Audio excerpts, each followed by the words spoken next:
नमस्कार। आप सभी का मेरे YouTube चैनल हिंदी साहित्य में हार्दिक अभिनंदन। आज मैं आपके सामने दुष्यंत कुमार जी की कहाँ तो तय था चिरागा हर एक घर के लिए,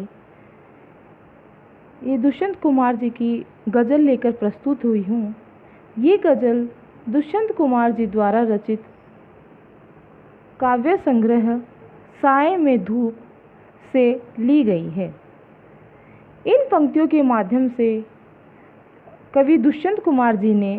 स्वतंत्रता प्राप्ति के बाद की जो स्थितियां हुई थी, जो हमारे समाज की, हमारे राज्य की, हमारे देश की जो हालत हुई थी, तो उसके बारे में उन्होंने लिखा है कि किस तरह से उन्होंने सपने बटोरे थे, किस चीज़ के लिए, कि स्वतंत्रता के बाद हमारा देश कितना खुशहाल होगा, मेरे देश का प्रत्येक जन जो है वो हर प्रकार की सुख सुविधा को भोगेगा। लेकिन होता क्या है,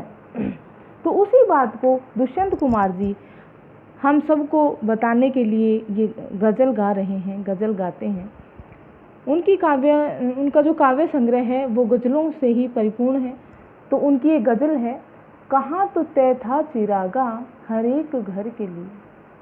कहाँ तो तय था चिरागा हर एक घर के लिए, कहाँ चिराग मयस्सर नहीं शहर के लिए। यहाँ दरख्तों के साए में धूप लगती है, चलो यहाँ से चले और उम्र भर के लिए। ना हो कमीज तो पाँवों से पेट ढक लेंगे, ये लोग कितने मुनासिब हैं इस सफ़र के लिए। तो इन पंक्तियों में कविवर क्या कहना चाहते हैं कि उन्होंने भारत की स्वतंत्रता को लेकर कुछ सपने सजोए थे, कुछ आशाएं की थी कि प्रत्येक घर में क्या होगा। कहाँ तो तय था कि कहाँ तो उन्होंने निश्चित किया था, ऐसा निश्चित किया गया था कि चिरागा हर एक घर के लिए, कि प्रत्येक घर में जो है खुशियों के दीपक जलेंगे। अर्थात जो जनता है, जो गरीब वर्ग के लोग हैं, उन सब की जो आधारभूत आवश्यकताएं हैं वो पूरी होंगी और वो अपना जीवन जो है खुशहाली पूर्वक बिता पाएंगे। लेकिन होता क्या है कि कहाँ चिराग मयस्सर नहीं शहर के लिए। मयस्सर का अर्थ यहाँ है उपलब्ध होना। वो कविवर दुष्यंत कुमार जी कहना चाह रहे हैं, कहाँ तो ये निश्चय था कि जो खुशियों के दीपक हैं वो प्रत्येक घर में जलेंगे, लेकिन और देखिए कि नसीब कैसा कि एक दीपक भी जो है उपलब्ध नहीं है पूरे शहर के लिए। अगर प्रत्येक जन की या प्रत्येक घर की बात तो छोड़िए, पूरे शहर के लिए भी मिलाकर अगर एक दीपक की बात की जाए, अर्थात अगर आधारभूत आवश्यकताओं की पूर्ति की बात की जाए, तो पूरे शहर के लिए भी ये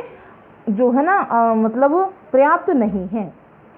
फिर वो कहते हैं कि यहाँ के जो दरख्त हैं, यहाँ के जो वृक्ष हैं वो कैसे हैं, उनकी साए में भी धूप लगती है। अर्थात जब वो खड़े होते हैं, अर्थात भारत को आज़ादी मिलने पर भी जो आम जनता है उसका पूरा सहयोग नहीं मिल पा रहा है। यानी जो प्रशासक जो तंत्र है वो किस तरह का है कि वो है ना मतलब जो समाज के सामान्य लोग हैं उनकी तरफ कोई ध्यान नहीं दे रहे हैं। तो यहाँ दरख्तों का अर्थ यहाँ पर शासन तंत्र से है कि उनके साए में भी धूप लगती है, कि हमारे देशवासी, हमारे भारत के ही लोग जो नेता बन गए हैं उनके साए में, मतलब उनके राज व्यवस्था में भी जो है ना एक आम व्यक्ति की, एक निर्धन व्यक्ति के लिए मतलब सुख सुविधा का कोई साधन नहीं है, उनके साए में भी उन्हें धूप लगती है। अर्थात भारतीय नागरिकों के द्वारा ही जो नेता चुने गए हैं उन नागरिकों के शासन व्यवस्था में भी जो है ना धूप लगती है, अर्थात कोई जो है आधारभूत आवश्यकताओं की पूर्ति नहीं की गई है। तो वो कहते हैं अपने साथियों से कि चलो यहाँ से चले उम्र भर के लिए, कि इस देश को छोड़कर, इस समाज को छोड़कर हम कहीं और चल पड़ते हैं जहाँ हमारे मन में अशांति ना हो, क्योंकि समाज की ऐसी स्थिति देखकर उनका मन जो है ऐसी स्थितियों का विरोध करता है। फिर वो कहते हैं कि ना हो कमीज तो पाँव से पेट ढक लेंगे, कि भारत के लोग कैसे हैं, कितना मतलब ये हर चीज़ में जो है ना अपने आप को व्यवस्थित करके रखते हैं कि अगर इनके पास इतनी कमीज नहीं है कि ये अपने शरीर को ढक सके, इतना अगर जो है ना पर्याप्त कपड़ा नहीं है, तो ये क्या करते हैं, जो इन्होंने अपने शरीर पर कमीज पहनी है उसी में अपने पैरों को ये मोड़ कर जो है ढक लेंगे। अर्थात कम सुख सुविधाओं में भी अपना जीवन यापन ये कर लेंगे, लेकिन अपनी इस तरह की स्थिति का ये विरोध नहीं करेंगे। ये लोग कितने मुनासिब हैं इस सफ़र के लिए, ये लोग यानी भारत देश के जो लोग हैं वो कितने मुनासिब हैं, यानी कि वो कितने मतलब सामर्थ्य हैं वो लोग इस सफ़र के लिए, इस लक्ष्य की प्राप्ति के लिए। अर्थात जो यहाँ का शासन तंत्र है वो पूरी सुख सुविधाएं भोग रहा है, और जो जनता के द्वारा जो भी जनता का जो पैसा है वो पूरी तरह से वो सुख सुविधाएं भोग रहे हैं, जबकि जनता जो है वो दुखी हो रही है, उन्हें किसी प्रकार की कोई सुख सुविधा नहीं दी जा रही है। तो इस प्रकार आगे दुष्यंत कुमार जी क्या कहते हैं, आगे की पंक्तियां देखेंगे। खुदा नहीं है ना सही आदमी का ख्वाब सही, कोई हंसी नजारा तो है नजर के लिए, वो मुतमईन है कि पत्थर पिघल नहीं सकता, मैं बेकरार हूँ आवाज में असर के लिए, तेरा निजाम है सील दे जुबान शायर की, ये एहतियात जरूरी है इस बहर के लिए, जिए तू अपने बगीचे में गुलमोहर के तले, मरे तो घेर की गलियों में गुलमोहर के लिए। देखिए कितनी गजब की उन्होंने गजल की रचना की है। तो वो कहते हैं खुदा नहीं न सही आदमी का ख्वाब सही, कोई हसी नज़ारा तो है नज़र के लिए। अर्थात कि ये भारत देश की जनता जो गरीब वर्ग के लोग हैं उनको समझाते हुए कविवर कहना चाहते हैं, ये संदेश देना चाहते हैं कि ईश्वर की कृपा ना हो तो कोई बात नहीं, लेकिन तुम्हें अपने भविष्य की उम्मीदें जो हैं नहीं छोड़नी चाहिए। अपना अगर तुम्हारा भाग्य भी साथ न दे तो भी तुम्हें अपने भविष्य का मतलब एक सुंदर स्वप्न जो है, हम भविष्य को लेकर एक व्यक्ति देखता है तो उस ख्वाब को, उस स्वप्न को जो है तुम्हें नहीं तोड़ना चाहिए, खत्म नहीं करना चाहिए, क्योंकि कोई हसीन नज़ारा तो तुम्हें मिलेगा। कम से कम अपनी ज़िंदगी में तुम्हें इस प्रकार से अपना जीवन बिताने के लिए, यानी आप एक अपने जीवन में एक लक्ष्य साध लेते हो, एक सपना संजो लेते हो, तो उस सपने को पूरा करने के लिए वो जो आपका हसीन नज़ारा है, वो जो आपका सपना है, उसको पूरा करने के लिए कम से कम आपके आंखों के सामने कुछ सुंदर दृश्य तो होगा। फिर वो कहते हैं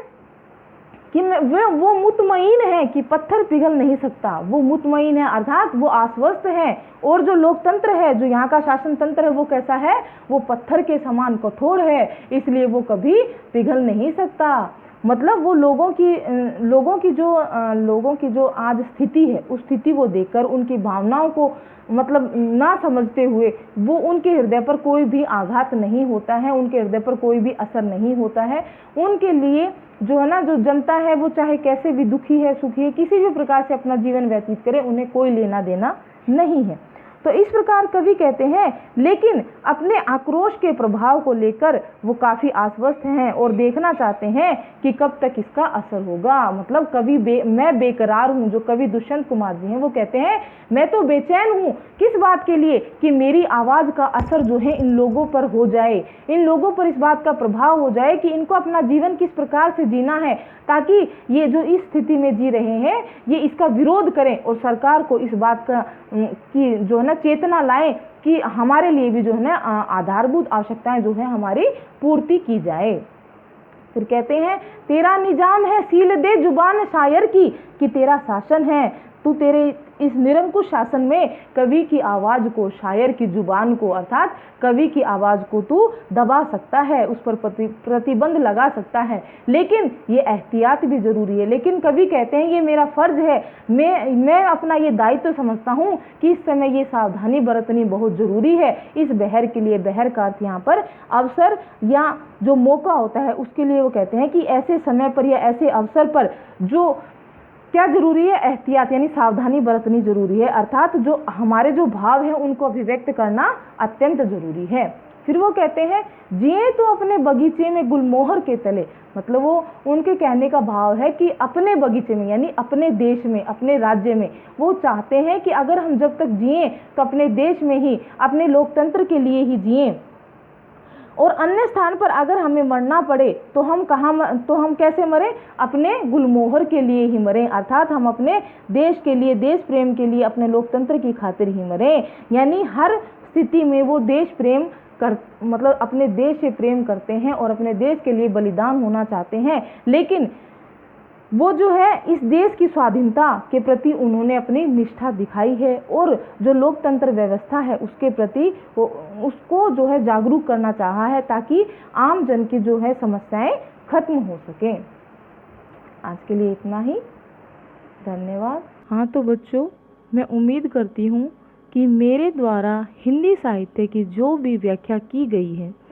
वो आपको अच्छे से समझ में आ रही होगी। इसलिए आप मेरी वीडियोस को आपके जितने भी सहपाठी हैं, विद्यार्थी मित्र हैं, उनके साथ शेयर करें और इसी तरह की मेरी एजुकेशनल वीडियोस से अपडेट्स होने के लिए मेरे चैनल को सब्सक्राइब करें। Thank you.